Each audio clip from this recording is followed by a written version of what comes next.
Assalamualaikum warahmatullahi wabarakatuh. Apa kabar sahabat? Semoga dalam keadaan sehat dan tidak kurang satu apapun juga.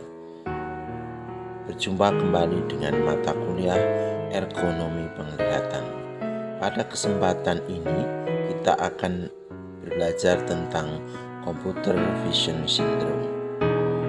Saya harapkan rekan-rekan tetap semangat walaupun belajar secara daring dalam suasana pandemi COVID-19 ini yang sudah berjalan cukup lama, dan tetap menjaga protokol kesehatan dan menjaga stamina tubuh agar tetap sehat. Computer vision syndrome dilatar belakangi oleh penggunaan komputer adalah tugas yang menuntut visual yang tinggi. Masalah dan gejala penglihatan sangat umum terjadi. Kebanyakan penelitian menunjukkan operator komputer itu melaporkan lebih banyak masalah yang berhubungan dengan mata dari pekerja kantor non-komputer. Sejumlah penelitian seperti yang dilakukan oleh Smith et al. Tahun 81, Yamamoto tahun 87, Dain dan kawan-kawan tahun 1988, Collins et al. Tahun 91 telah mengindikasikan bahwa gejala visual terjadi pada 75 hingga 90% pekerja komputer. Survei yang dirilis oleh Institut Nasional untuk Keselamatan dan Kesehatan Kerja atau NIOSH menunjukkan hal itu hanya 22% pekerja komputer yang mengalami gangguan muskuloskeletal. Sebuah survei dari dokter mata Shady tahun 1992 menunjukkan bahwa 10 juta primer pemeriksaan mata perawatan diberikan setiap tahun, terutama karena masalah visual di komputer. Studi ini akhirnya mencapai puncaknya di komplikasi rangkaian gejala yang dikenal computer vision syndrome. Kondisi paling sering terjadi saat permintaan tugas melihat komputer melebihi kemampuan visual pengguna. American Optometry Association mendefinisikan CVS sebagai masalah mata dan penglihatan yang kompleks berhubungan dengan pekerjaan dekat yang dialami selama atau terkait dengan penggunaan komputer. Gejala dapat bervariasi, tetapi sebagian besar termasuk kelelahan mata, sakit kepala, penglihatan kabur, jarak atau dekat, jarak jauh maupun dekat, mata kering dan iritasi, pemfokusan ulang lambat, sakit leher dan punggung, sensitivitas cahaya, penglihatan ganda, dan distorsi warna. Definisi medis dari suatu sindrom adalah tanda dan gejala yang merupakan karakteristik suatu penyakit, lesi, anomali, sejenis klasifikasi. Computer vision syndrome adalah serangkaian gejala yang umum terjadi pada mereka yang mengalami ketidaknyamanan mata terkait komputer. Dapatkah seseorang yang tidak menggunakan komputer mengalami gejala-gejala ini? Ya, mereka bisa, namun penggunaan komputer telah terbukti meningkatkan jumlah dan intensitas rangkaian gejala computer vision syndrome dalam perawatan profesional mata. Oleh karena itu, bahwa masalah computer vision syndrome ini harus ditangani sebagai masalah independen yang harus diselesaikan. Penyebab ketidakefisienan dan gejala visual adalah kombinasi dari masalah penglihatan individu dan ergonomi kantor yang buruk. Ergonomi kantor yang buruk dapat dibagi lagi menjadi: yang pertama adalah kondisi tempat kerja yang buruk dan kebiasaan kerja yang tidak tepat.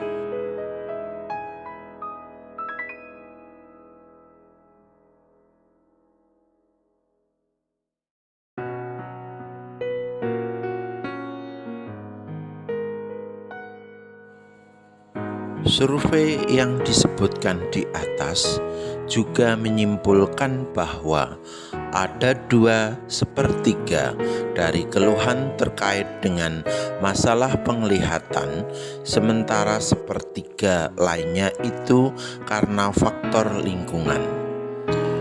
Banyak orang yang mengalami gangguan penglihatan marginal yang tidak menimbulkan gejala saat melakukan tugas visual yang kurang menuntut. Namun, juga telah ditunjukkan bahwa pengguna komputer juga memiliki file insiden keluhan yang lebih tinggi dari pengguna non-komputer di lingkungan yang sama, ditunjukkan penelitian Woodard et al. Tahun 1991.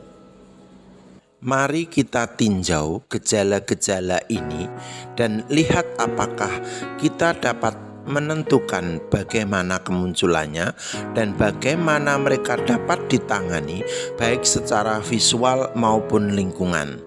Yang pertama adalah ketegangan mata. Profesi perawatan mata mempertahankan definisi yang tidak jelas tentang kelelahan mata. Satu cenderung memikirkan ketegangan sebagai apa yang akan terjadi pada otot jika terlalu banyak bekerja. Padahal jarang sekali otot tegang yang menyebabkan kelelahan mata. Kamus Ilmu Visual mendefinisikan asthenopia sebagai keluhan subjektif berupa penglihatan yang tidak nyaman, menyakitkan, dan mudah tersinggung. Ini kemudian memberikan berbagai jenis asthenopia berdasarkan berbagai penyebab. Akan tetapi, karena subjektivitasnya, ia dapat memiliki banyak sekali arti bagi siapapun. Asthenopia dapat disebabkan oleh beberapa kondisi yang mendasari seperti kejang fokus, penglihatan yang berbeda pada setiap mata, astigmatisme, hiperopia, miopia, cahaya berlebih, fokus sukarela, kesulitan koordinasi mata, dan banyak lagi. Saat dihadapkan dengan kelelahan mata, akan lebih bijaksana lakukan pemeriksaan mata lengkap untuk menentukan sumber pastinya dari keluhan tersebut. Yang kedua adalah sakit kepala. Adalah salah satu gejala asthenopik dan salah satunya alasan utama orang melakukan pemeriksaan mata. Sakit kepala salah satu dari penyakit yang paling sulit didiagnosis dan diobati secara efektif. Dilaporkan setidaknya sebulan sekali oleh 76% wanita dan 57% pria. Ada banyak jenis sakit kepala dan bisa disebabkan oleh beberapa kondisi yang berbeda. Sakit kepala dikategorikan dalam 7 kategori. Silahkan teman-teman mencarinya dan masukkan ke dalam kolom komentar.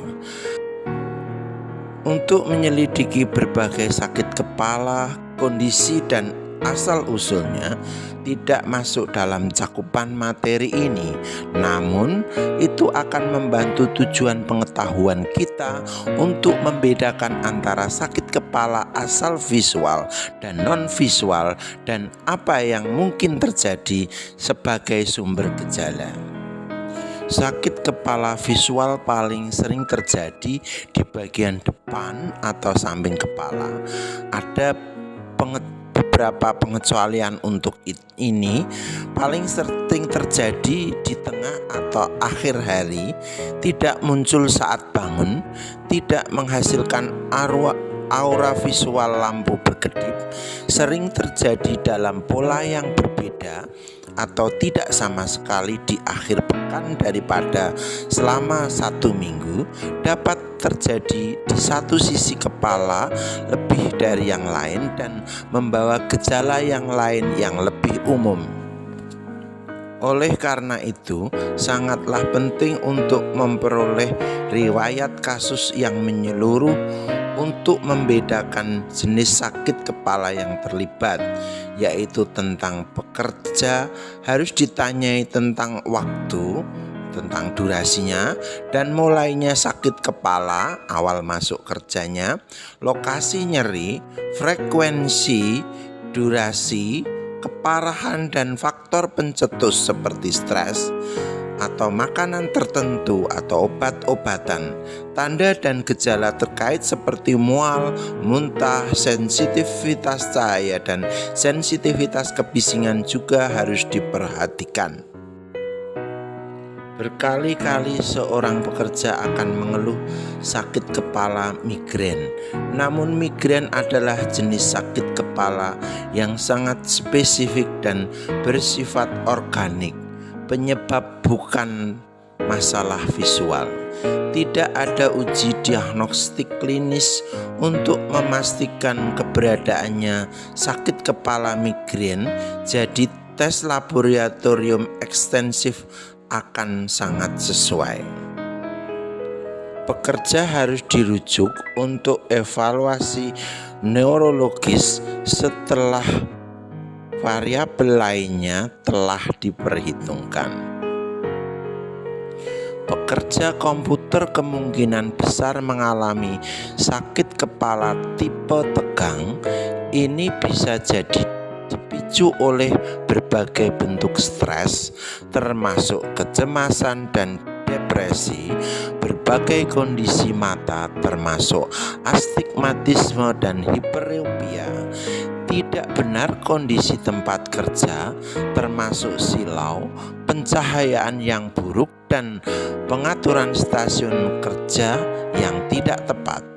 Jenis sakit kepala ini intensitasnya ringan sampai sedang, sering terjadi pada salah satu atau kedua sisi kepala, tidak diperparah aktivitas secara fisik, berkembang selama awal hingga tengah hari, berlangsung dari 30 menit untuk sisa hari dan akan lega atau kembali nyaman dengan istirahat atau tidur.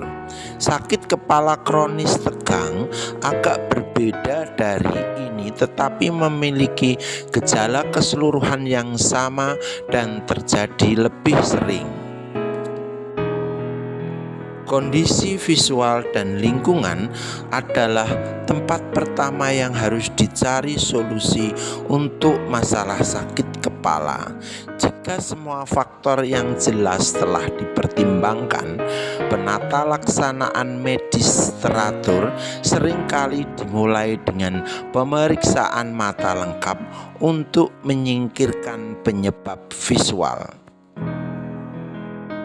Demikianlah tadi materi tentang computer vision syndrome.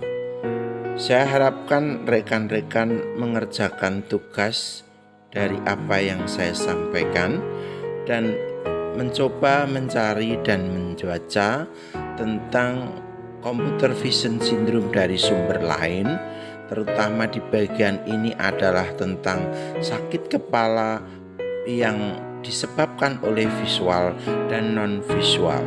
Terima kasih atas perhatian yang diberikan. Mohon maaf atas segala kekurangan. Sampai berjumpa kembali di pertemuan berikutnya. Terima kasih. Wassalamualaikum warahmatullahi wabarakatuh.